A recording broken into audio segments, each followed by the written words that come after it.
So, 4.0 delayed, and I'm losing hope. Not me, no. I was already without any hope weeks ago. The stuff I've been talking about here on the channel, no. This is Morphologis, the Star Citizen YouTuber. The most famous Star Citizen YouTuber is now saying, yeah, I mean the same thing I've been saying all along. There's something very fishy going on here. There's something that just doesn't add up. Probably things are not going to go very well.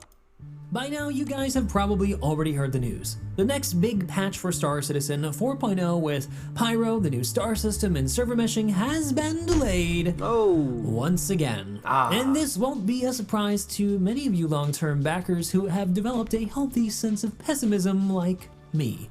Something I wish I hadn't developed at all. And it's making me start to lose a bit of hope in the project. And no, before you ask, I'm not joining the Star Citizen refunds Reddit just yet. I'm a bit far from that.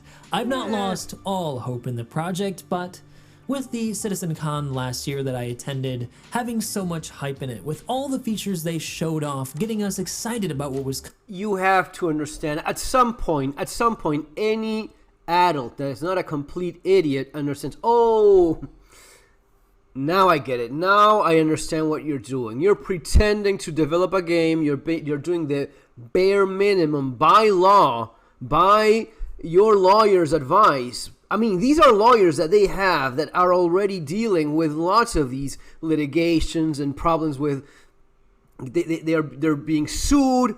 And when they go in front of a judge, they say, we have a finished product. It's an online service. So it's just an alpha, bro. Stop being a hater, bro. No. Their lawyer, CIG lawyer says, Sir, judge, we offer an online service. People go in, they fly around the ships that they buy, and that's the service we offer. And we continue to develop this stream of ours, blah, blah, blah, blah, blah, blah. All the bullshit. Okay, the judge is not interested in Pyro. The judge is not interested in his character. He hasn't got one. He's just interested in the law. Okay, so you're making some... They said, no, we are making progress. You see, all of these things we're But at the end of the day, for Chris Roberts, there's no benefit in making a game. His business is selling ships in this online service known as the Eternal Alpha, Star Citizen, Squadron 42, all of the nonsense. That's the business. It's selling ships. Even better, selling ships that don't even actually exist. That's the real kicker. Oh, but at some point, eventually, that is where it gets even more fishy because, wait a minute, they bought your ship in this video game? They bought a ship, but they don't get it? No, they know that it was a concept ship. It's going to be years later. We're making a fucking spaceship, Judge. Oh, okay.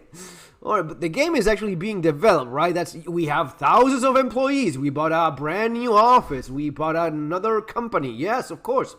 And that's how they stay out of jail. Because if not, they would go to fucking jail for scamming and stealing from people. Those things are not optional. You cannot steal from people. So they very closely get into that line of almost being a scam, but doing the bare minimum for their lawyers to be able to defend them when they are being sued, which they are.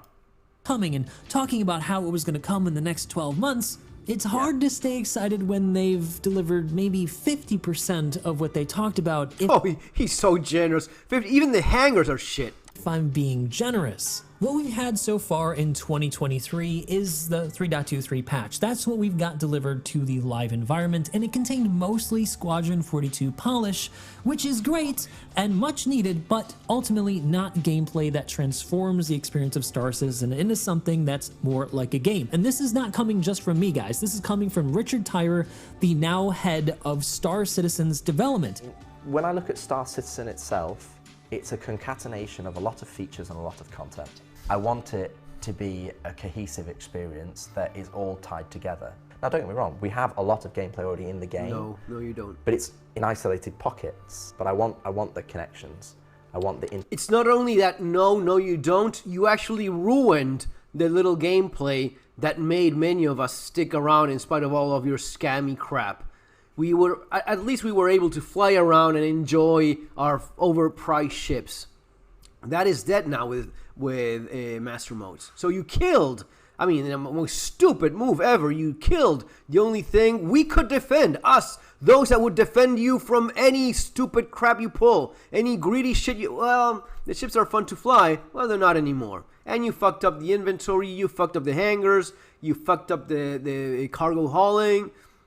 To webbing, that's the difference between features and content and a game. So it's something that they acknowledged themselves, and it didn't even deliver everything that was originally on the cards for it. No. If you recall, the cargo and inventory updates were originally planned to release with 3.23, but got pushed back and back and back until they eventually decided to make it its own .x designation for some reason, even though this patch that's still in PTU now after 2 months only contains basically one major feature, the cargo update, which is part of the inventory changes. And in my view, no matter how I look at it, Star Citizen has only delivered then essentially one patch so far in 2023, and again, nothing that really transforms the game.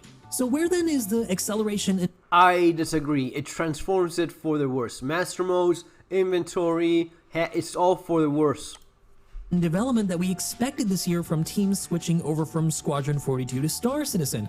Where are the bespoke Star Citizen features that push the MMO forward to becoming a real game, to create gameplay loops, to create reasons to want to log in and play the game every single day? So it should come as no surprise then that I'm not the only one losing a bit of hope, losing a bit of interest in Star Citizen. It seems to me that the wider gaming community also shares this view and this feeling about the game. And this is something that can really affect Star Citizen's development in the future. It could really hurt the project. Now, I know some of you guys will just say I'm being a Debbie Downer, I'm being a negative Nancy, I'm being a doomer. But the thing is that if I look at my own statistics on my YouTube channel and new views coming in to watch Star Citizen content, it's that it's lower than it's ever been since I even started covering the project 6 years ago. And well, I'm ready to accept that I am a bad YouTuber and my YouTube channel is dying, and maybe I... Nah, false humility doesn't fit you, Morphologis. No, you're very good at what you do. You're actually very clean, neat, super nicely edited videos. There's just no reason for it. I mean, my videos now are more popular because I'm talking about the things that have always been there, or at least have been there for a long time now, and all of the shills, all of the yes men were just pretending it was not there, right? Someone mentioned, your Star Citizen videos get a lot more views than your No Man's Sky ones. Yeah, you know why?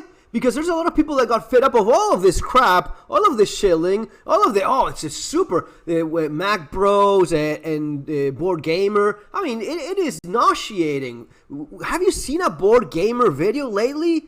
It goes like, dude, you think we're all stupid? You think we're idiots? We don't realize what's going on here? And he is finally saying it himself. Morphologis has always been a little bit more of a he's more of a CIG company man, but a little bit more objective at times, and that sometimes gets him in trouble. And it's not because the guy actually has a proper job. He has a career. I believe he's an architect, right? This is not what I do. This is not my profession. My profession is survival, preparedness, writing about those things. My channels are about that. That's how I got that plaque that you may be wondering, hey, you don't have 100,000 subscribers. No, not on this channel. In the other ones that are what I actually do. This is just entertainment for me. But for people that make this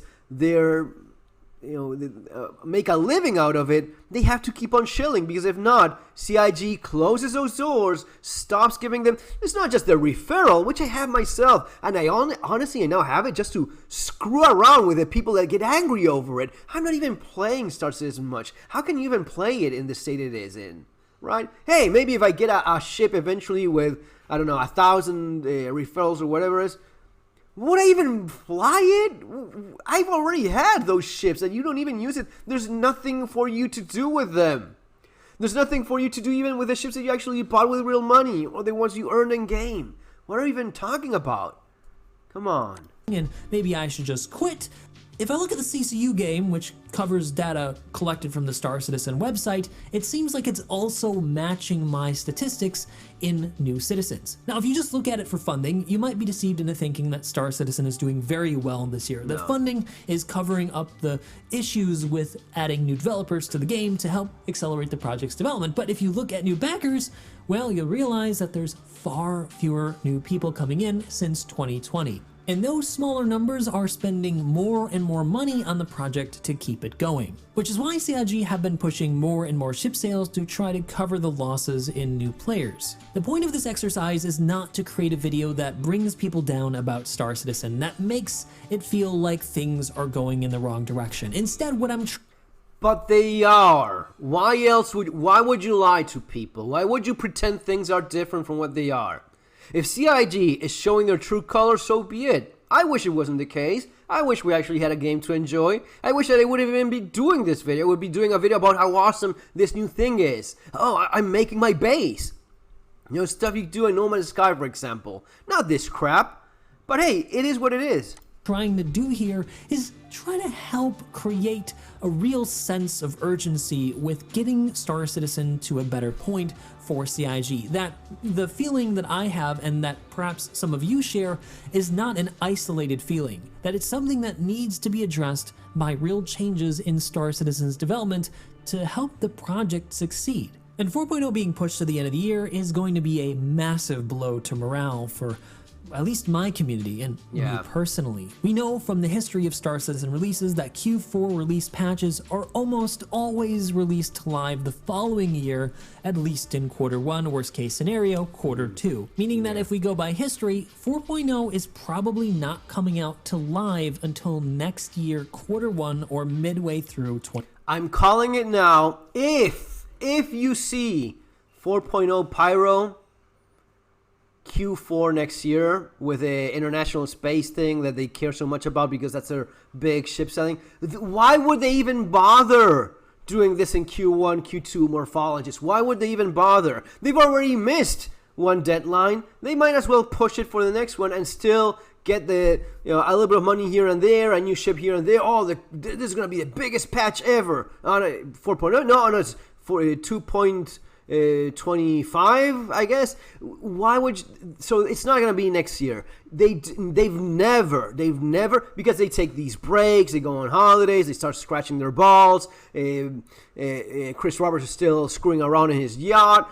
So nothing happens usually in Q1, Q2, and Morphologists should know this by now. Anything relevant that happens with this so-called game project, alpha, whatever the hell it is, it's going to be tied to one of the expos. It's always been that way. 2025. So my problem is that I don't know what to look forward to right now. 4.0 seems far too distant to start thinking about anymore, and now I want to know what we're going to get in between if we get anything. And if it's nothing, then I'm really going to start feeling down. But I don't like making videos like this without giving some kind of constructive feedback. So here's what I think CIG could do to try to turn the situation around. And the first one is better contextual communication. Communication that is about what I feel could be released when the project is going well, when we've got a lot of tangible content to say. I'm skipping because this is the kind of thing that, I don't know, maybe he is that naive. I don't know the guy personally. Maybe he is super naive. He seems like a nice guy, Morphologist,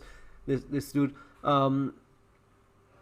It's the miscommunication is when like a company is ripping you off and you call and no one answers. That's not miscommunication. That's the guy ripping you off that doesn't want to communicate that he's ripping you off. So all of the miscommunication is simply a way of disguising and hiding all of the shady things that they know they're doing, and it's simply not nice to admit. Sink our teeth into. Not when there's a drop in interest and there's a drought in new content. They instead should focus on things that are most important about Star Citizen's development that people know about and are very interested about. For example, what's going on with the teams that have swapped over from Squadron 42? Has that transfer been complete? Or are those teams still primarily working on Squadron 42? And if so, what's the hang-up? Why are things things not going as planned so far in 2024. Then what's going on with server meshing? How are things progressing? What issues are the teams currently tackling? What's the big holdup with that? These are not holdups. These are simply lies to keep the hype going. Oh, it's this weird tech. Do you remember persistence? Do you remember when we were told that you would find like a lost gun from someone that died? There's no persistence. Nothing persists. I mean, we had a little bit of persistence for a few hours, I guess, and the moment it was all piled up with junk, we thought, hey, this sucks. So the persistence was not there. And server meshing is kind of like the same bullshit. Why haven't we had any preview channel tests like they said they were planning on doing last Because they have year? nothing. How are things going with the plans for 1.0's release? What is the 1.0? Is it going to be in a 4.1 patch? If they end up talking about Pyro and only Pyro once again. And none of these questions are even about when. It's more about what's going on, and that's the jump points or testing server meshing than I am about testing moving boxes around, even if it were only a few incremental tests. Because they have none of those things. One of the things you pretty quickly realize about the company is they hype and they make a big deal out of the nothingness itself. Even if they have like I was wiping my ass and this shit stain in this piece of toilet paper looks like a potential ship, they will do an episode on that shit stained ship that they're planning to develop, and maybe they will go into selling the concept already of their shit stain when they wipe their ass.